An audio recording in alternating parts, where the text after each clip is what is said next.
ভাল লাগে না। কারা বলে ফেসবুকে টাকা নেই, ফেসবুকে টাকা নেই, সব টাকা পয়সা কেমন যেন চলে গেছে।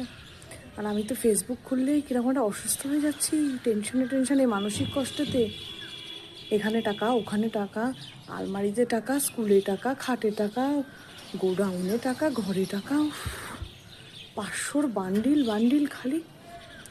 একই রাজ্যে থেকে মানুষের কপাল ভাবো, একই তো জায়গায় থাকি, কপাল দেখো, টাকাই টাকা, বনে টাকা, খেতে টাকা, পাট বাগানে টাকা।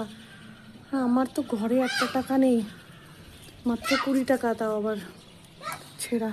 অসুস্থ লাগছে, মাথা ঘুরাচ্ছে আমার। এখন বুঝতে পারছি দোষটা আমার বরের না। টাকা পয়সা নিয়ে ওর সঙ্গে আর গন্ডগোল করবো না, কারণ ও কী করবে বলো, সব টাকা পয়সা তো এরা নিয়ে বসে আছে।